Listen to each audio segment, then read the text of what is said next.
Olá galera do Café com a Palavra, tudo bem com vocês? Olha só, parei aqui para dar uma carga, enquanto ele está carregando o carro, eu vou compartilhar com vocês.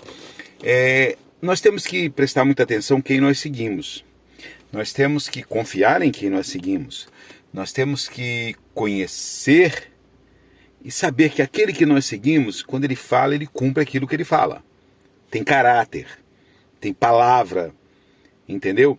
Então nós temos que procurar ver isso. Muitas vezes nós estamos andando com pessoas, seguindo pessoas que não cumprem o que fala, que não tem caráter, que não é firme e não é confiável.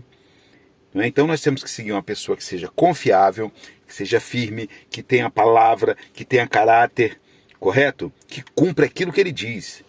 Ele falou sim, sim, sim, sim. Não, não é não, não. Tá? Eu estava lendo um texto aqui, que está aqui em Mateus, no capítulo 14. Vou ler o primeiro versículo e o antepenúltimo. E aí vamos ver o que tem aqui. Ó, no capítulo 14, versículo 22, diz assim, olha só. E logo ordenou Jesus que os seus discípulos, certo, entrassem no barco e fossem para a outra margem, para o outro lado, enquanto ele se despedia da multidão. No versículo 24, já lá no antepenúltimo versículo, diz assim, olha só. E tendo passado para a outra banda, ou seja, para o outro lado, na terra de Genezaré, e ali, olha só, aqui no começo, aqui no versículo 14, ele está falando o seguinte, no versículo 22, melhor dizendo, no 22 ele está falando o seguinte, olha, vocês entrem no barco e vá para outra margem. E já no 34, eles já chegaram na outra margem, e você vai ver o 35 e o último 36, que as pessoas ali daquela localidade trazem todos os enfermos e doentes para que se possível, ele pusesse a mão, orasse, ou que as pessoas pelo menos pudessem tocar na orla do manto dele, sacou? Para ser curado. E eu estava pensando nisso aqui, é o seguinte, cara... E vocês sabem o que aconteceu entre esses dois versículos? Aconteceu que o mar estava revolto, o mar estava batendo no barco muito forte. E os discípulos estavam sem Jesus. E aí, de repente, eles olham assim, vem Jesus andando sobre as águas, cara. Vem Jesus andando sobre as águas, eles ficam desesperados, é um fantasma, é um fantasma. E aí Jesus falou, não é um fantasma, sou eu.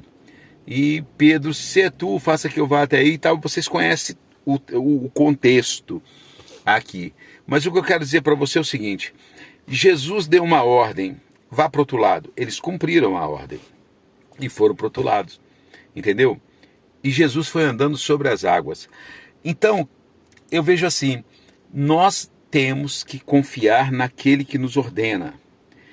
Pode parecer loucura, pode parecer que vai ser uma coisa impossível, mas se ele nos ordenou, vamos obedecer, sabe? Eu não sei como é que é o seu relacionamento com Deus. E muitas coisas que Deus ordenou aos homens, aqui na Bíblia, parece loucura. Um cara sair da terra com tudo arrumado, no meio dos parentes, ir para um lugar onde ele nem sabia para onde era, né? Que é o caso de Abraão. Você vê que ele falou isso com Moisés.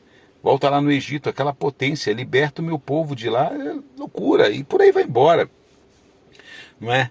Então assim, a quem você determina para guiar a sua vida, ser o seu mentor, que é essa palavra que muito usa, seu mentor, tem que ser alguém que você possa confiar, tem que ser alguém que você possa confiar a sua vida.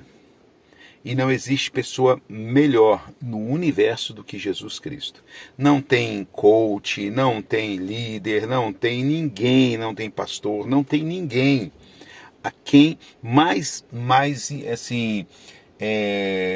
certo para você confiar a sua vida do que no Senhor Jesus Cristo.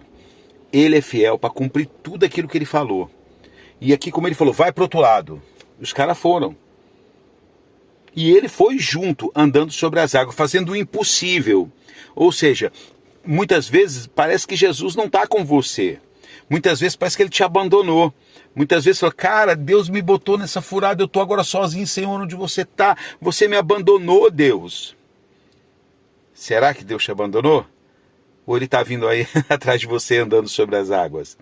Certo? De repente você precisa dar uma olhadinha ao seu redor e buscar ele, que ele está agindo ao seu redor. Ele vai estar agindo ao seu redor. Os discípulos entraram em pânico. Quando deram uma olhada, lá vem ele já estava escoltando o barco. Jesus estava escoltando o barco, cara, andando sobre as águas. Você vê que loucura. Então, assim, confie nele. A direção da sua vida, as suas decisões, a sua alma, seu corpo, seu espírito. Confie nele, tua família, confie a ele, os seus filhos, confie nele. Agora, deixa eu dizer uma coisa para você. Você só confia em quem você conhece, correto? Você não confia em quem você não conhece. E você tem conhecido Jesus? Você tem lido a palavra dele? Você tem compartilhado? Eu tenho encontrado muitas pessoas que se dizem cristãs, mas não lê um texto da Bíblia. Muitos nem Bíblia tem em casa, não lê um versículo, não cita um versículo, não conhece Jesus. Eles conhecem um Jesus histórico, aquele Jesus que morreu na cruz, que no Jingle Bell, no Natal é lembrado, na sexta-feira da Santa, né, é lembrado, e papai acabou. Na Páscoa, se algum lembra, senão, na realidade o pessoal lembra do Papai Noel, do coelhinho e dos chocolates, do ovo de Páscoa, e não lembra de Jesus. Mas creia naquele Jesus histórico.